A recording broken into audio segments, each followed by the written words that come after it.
Hey, what's up YouTube? It's been a while since I put up a video. I've been pretty busy making money. I have to go make money and actually do a job. But anyway, I've been dying to get this differential that I rebuilt put back into the Jeep, or put into the Jeep. So now it's a rainy day. I finally get to do that. It's been quite crazy here lately with the rain, but at any rate, cool thing happened actually 2 days ago. I got ducked. Woohoo! Kind of excited about that. That was kind of cool. I don't know how I feel about the whole duck thing, but once you get a duck, it's kind of like, meh, that's pretty neat. So one of the other things that happened since I've posted, I changed the name of my channel. I didn't like the name originally, but I couldn't really come up with something. So Mock Meathead is something that I used to say with friends. It was just like a running thing. Like they'd be talking about their cars or whatever, and it was like, oh yeah, and then I started going Mock Meathead down the road, so like that's kind of like one of them things. But anyway, I thought it was cool and not taken. But I thought about the whole Mock Meathead thing, and I'm usually doing things too quickly. Like I'm usually moving too fast, and that's why I do things twice, because I wind up doing it and then I go, oh, I should have done this, and then I redo it and blah blah blah. So this will actually be the third or fourth, I think maybe the fourth time that I've taken a front differential out of this Jeep. The first time, obviously, I took out the original, and what I did was put new bushings, new diff bushings in, because they were just completely blown out. Put them in, then put that back in, and then one of them went bad again, so I took that out again and put another diff bushing in it. And then I got the harebrained idea of, hey, let's take an electronic limited slip differential out of a limited Grand Cherokee and put it in the non-limited Cherokee, and also run a toggle switch to it so I have manual control over it. So I put that one in, and here the bearings are bad. I got that one from a junkyard. So then I went back to another junkyard, grabbed a different one, and I made a video. I'll post that. You can watch that. I rebuilt that one, and now I'm gonna finally put that in. So how many times is that? That's what, this will be the fourth time. I'm excited to finally get this part of the project done. So what I'll do is I'll put the diff in, and then I'll show you guys how I wired it and what I did to wire it, and go over the toggle switch and all that stuff. And I'll actually post, I'll put a picture in here of the polarity on the solenoid for the limited slip. And what's the consensus on, having an intro? I don't personally like intros on YouTube. I find them annoying because it's the same fucking thing, and you're just wasting my time watching your burnout or something stupid. Like, I don't want to do that kind of crap.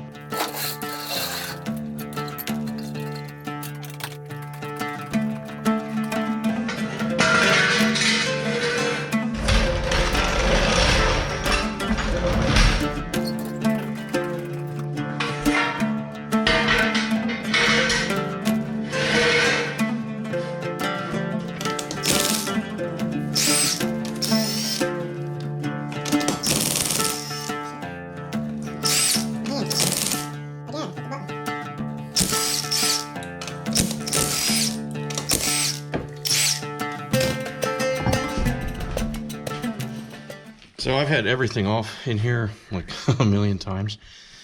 But anyway, just to show you, I do have JBA upper control arms, which is essential when doing a lift, especially this type of lift. Tie rod will come off, sway bar link will come off. I'll pop the knuckle, the ball joint off the knuckle, and pull the CV shaft and also the clevis pin, the bolt and the clevis bolt for the that Johnny on the bottom. And I don't think I have to disconnect the caliper. I can't remember. I think I can. It dangles freely. But anyway, the JBAs, they are a 22.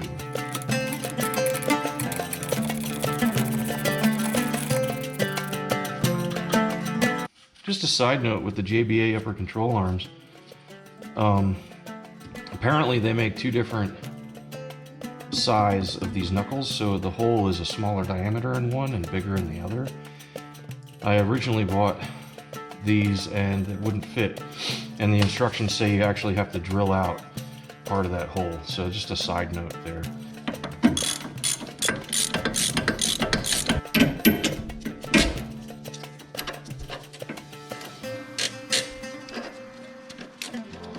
Look at that anti-seize. Woohoo!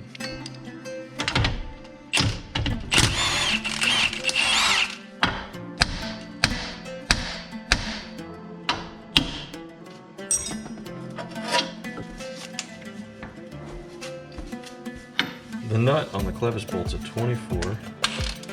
The front, you shouldn't have to do this, but it's a 21. Last time I took it off, it broke the little tab that stops the bolt from spinning off. So I've got to do it this way.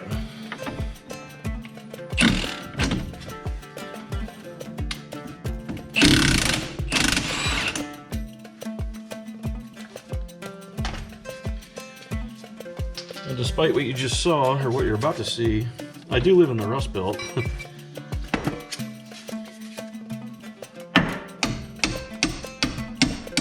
I've had this thing apart so many times.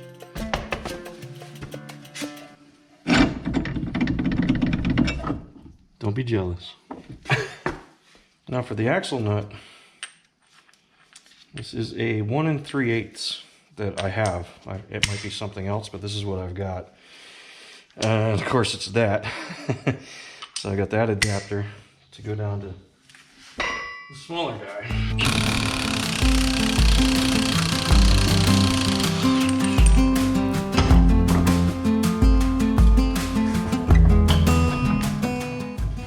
Oh yeah, the stupid clips for these ABS sensors. Yeah, it's a little stretchy there. But yeah. I've had to zip tie these on because these stupid plastic clips. So there's a clip there, a clip here, and give it some slack here too. Oh man. There we go.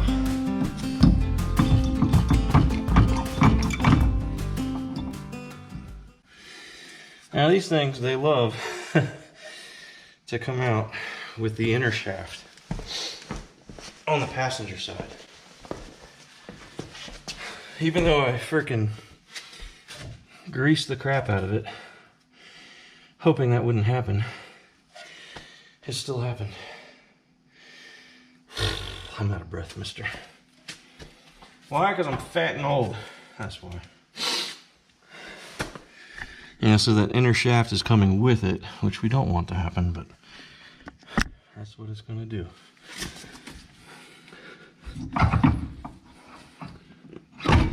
Which I guess in this case probably won't matter too much. Oh yeah, get a pan underneath there.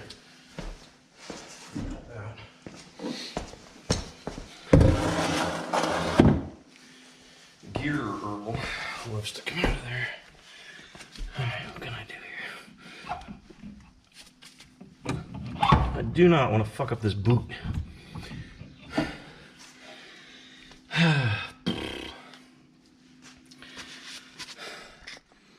Well, after some deliberation, I'm gonna have to pull the, at least on this side, I'm gonna have to pull the strut assembly.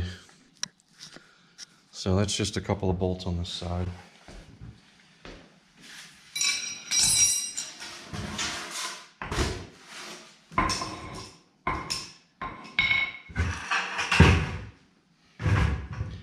But you gotta take off the reservoir tank.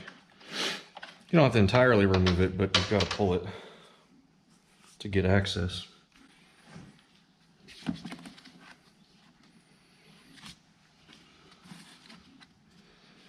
And I believe that's a 10 mil nut. My bad, it's an 8 mil.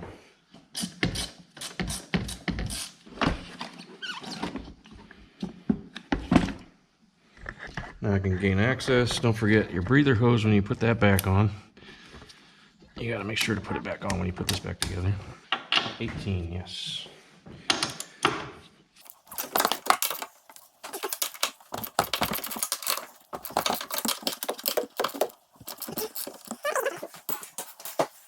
See, when you're in a hurry, you don't think. Why didn't I use my power tool? It's sitting right there.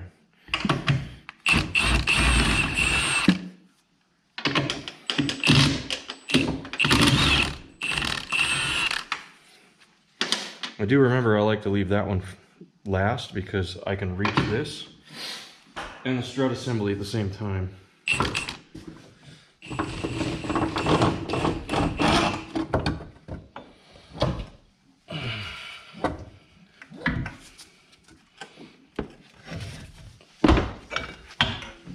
Now you can see what I'm talking about. This whole thing freaking likes to come out.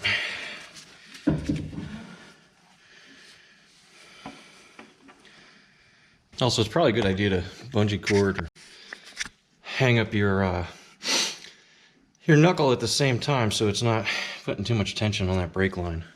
I should have did that, but I needed the space. Now to get this puppy out of here.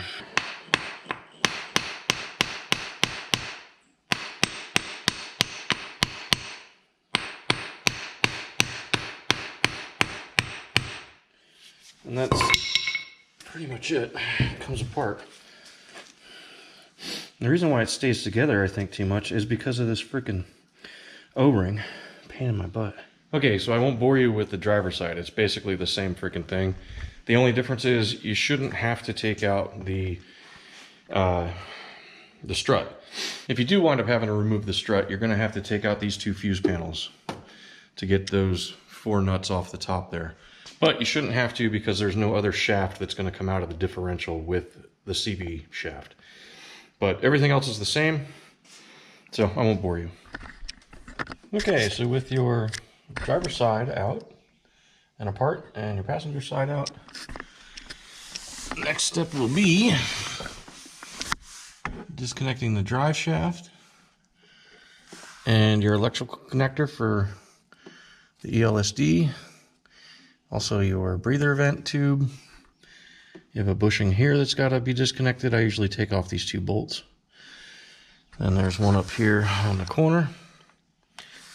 And one up at the top. Where the heck? It's up there somewhere. Maybe you can see it from back there. It's up top.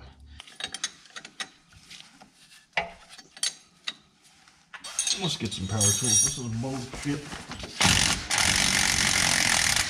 Stupid garbage man ruining my shot. Shut up, garbage man.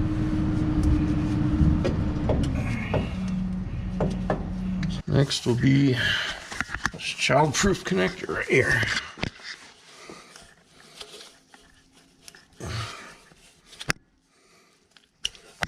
One.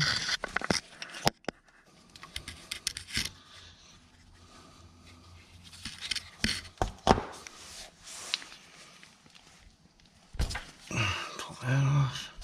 Probably really hard to see, but the nut on the back is an 18, and then the bolt is a 15. Okay, so the hardest thing you'll have to do, hopefully the hardest thing you'll have to do, and I mean that in a good way, is getting that bolt out up there. That's the hardest one to get to, and the best way I found was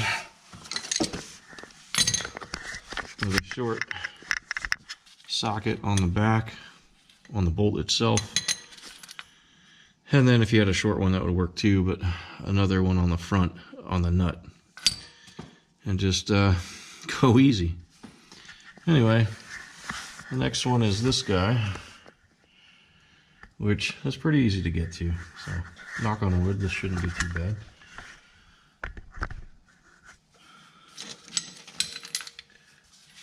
I'll do this one the same way, and it's an 18 on the nut and a 15 on the stud.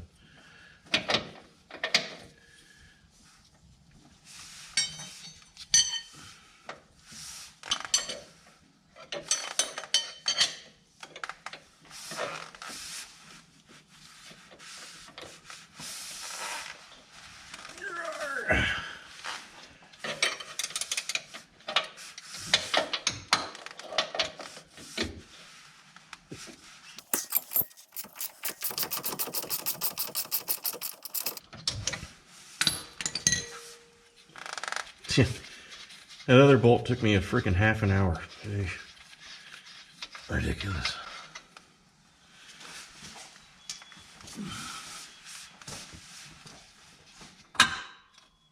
And I'm not going to pull it out all the way yet, but I'm going to get her close. I want to get my jack underneath here.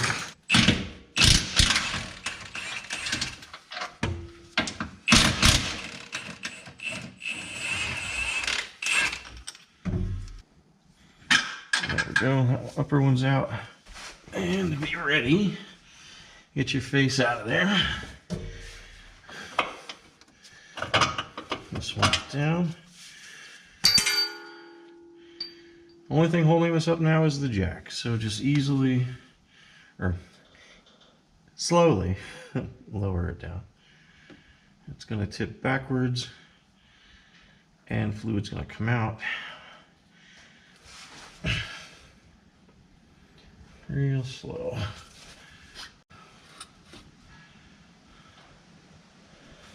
Slower. Sucks when you're by yourself.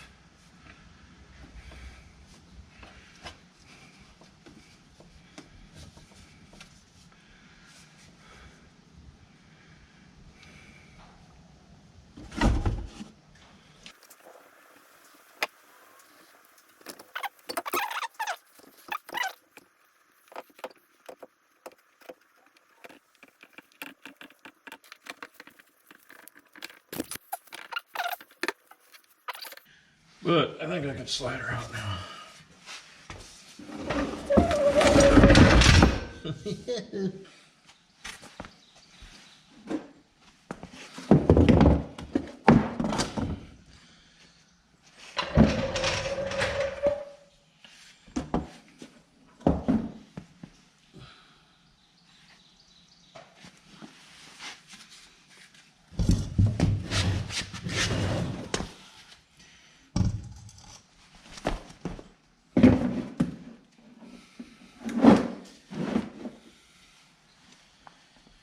All right, I'm just gonna let that drain out because it's gonna come out of there anyway. Cool. Anyway, if you look at this wire, this is the connector.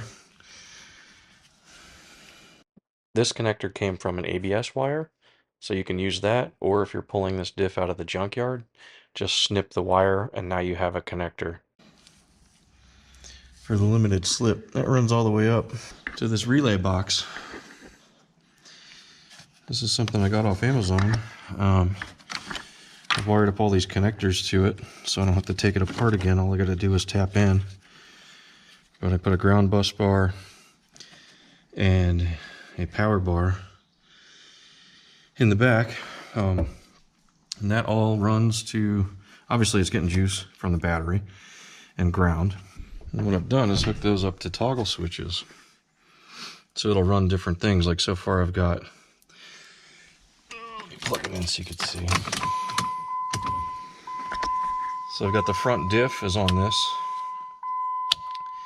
And once I have a rear diff, I'll have a rear diff lock as well. And then 3 extra switches for, you know, asshole lights to blind people. Because, you know, we all off-road at night all the time. Most parks around here, you're not allowed to off-road at night, so that's why you need a giant 50,000 inch, 2 million lumen light bar. Okay, so you can see this is the one I just took out. This does have the poly bushings in it, which have been fantastic. I haven't had to replace them. And it's been, what, 20,000, maybe 30,000 miles.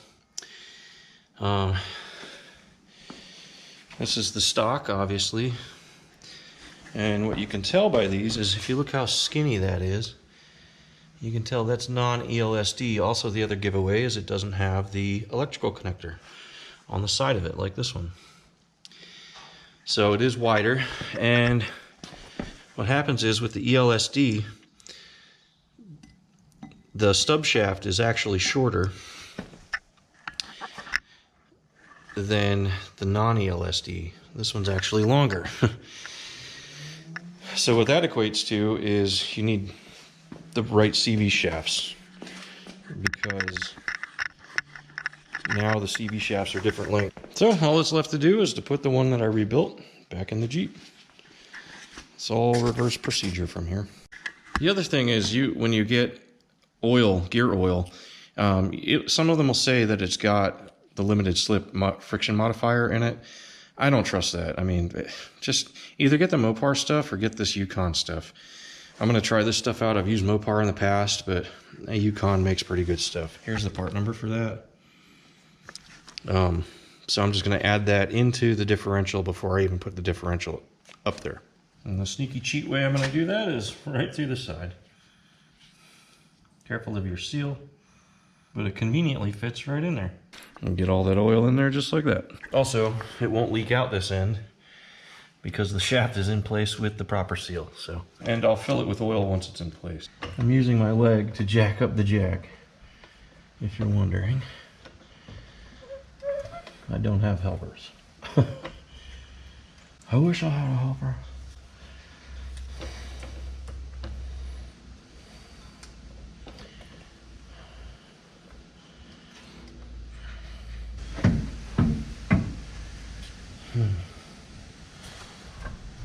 There we go.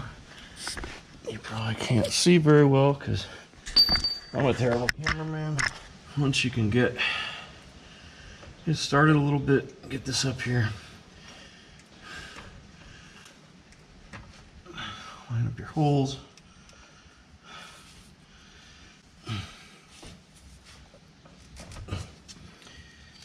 Maybe get a bolt in place.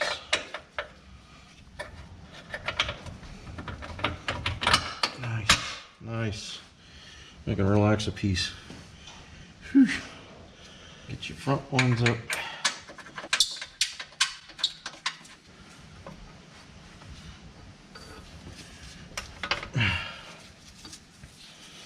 Thought about throwing Loctite on here, but these bolts they were super hard to get out, so I will throw Loctite back on the drive shaft bolts. Look, a little sweet spot here. There she goes.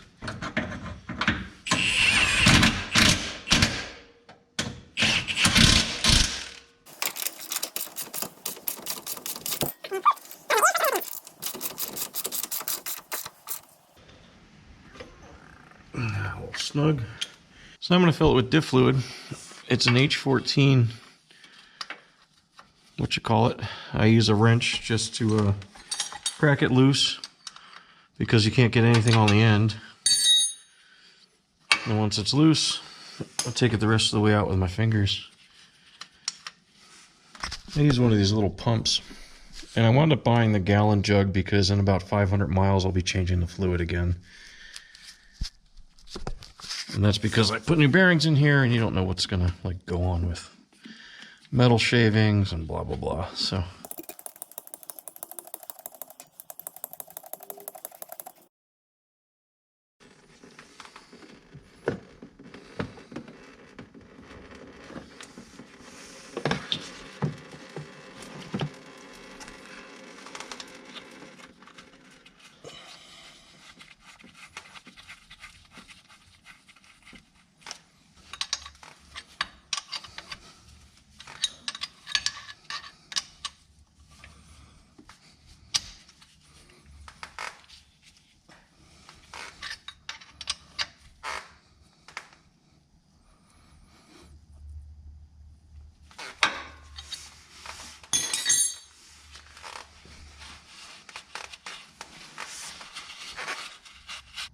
okay, with everything back together,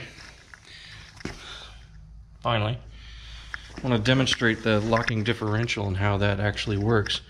So if I'm able to rotate this forward, you'll see that the driver's side will rotate backwards.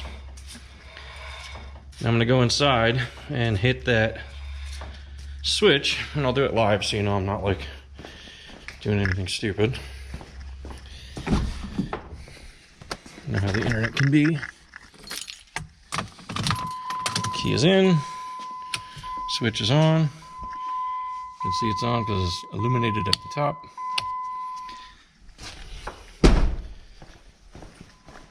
I'll go back over here. And that's it. I can't rotate it. And you'll notice it's rotating in the same direction.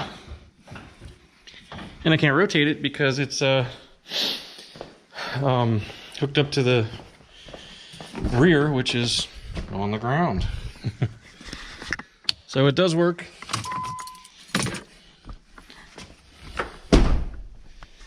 And I wish I was making YouTube videos when I had originally installed that system, because that would have been cool too, just to show you guys. But the best I can do is show you that wire that goes up from the differential comes up here, ties into this right here. This is the ground, here's the power. This wire goes, that's that wire that connects down to the diff. And this goes up into this relay panel.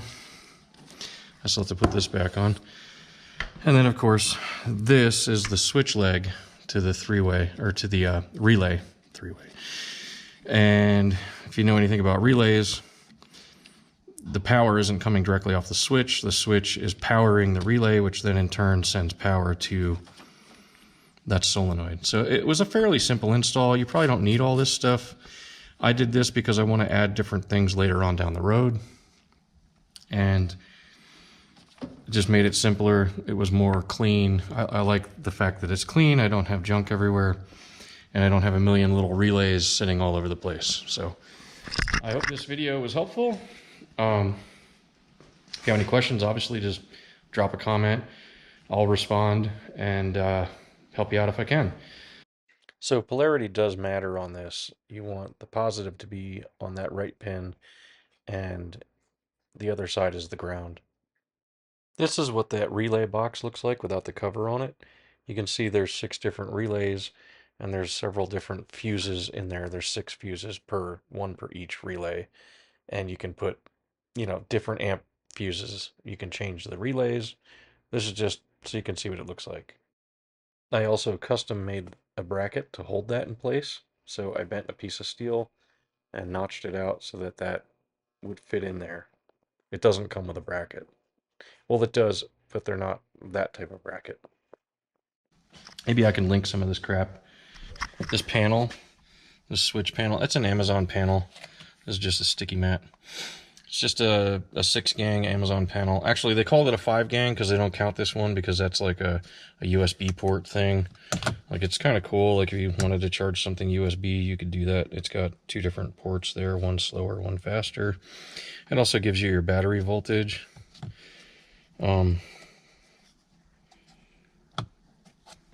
But like I said, front diff, rear diff, Sasquatch lights, I don't know, some other stuff I'll eventually put in there.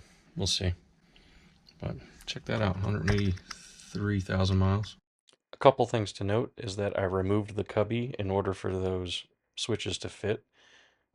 It's just a little plastic insert, pops out really easy, and I didn't care. I just took some screws and zipped it right into the dash, because that's never coming out of there. Also, you can see how bright the lights are on that thing, so just imagine at night how bright that is.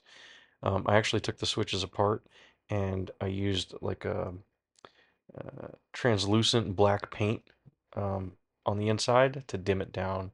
It actually dimmed it down quite a bit. It was very necessary. Well, it's working. Going for a test drive right now. That noise that I used to hear all the time with it's just like a whining, like a humming, annoying freaking noise is gone. Like, thank God. So that means I did something good here, and I got this thing rebuilt, which is freaking phenomenal. I'm super happy about that. Just cruising down the road now. Actually on my way to the Amazon box. But that noise is totally gone. It's fantastic. I hear my tires, but that's it. And I'm okay with that because that's their tires. So sweet, fixed, yay. Thanks for watching. Take care.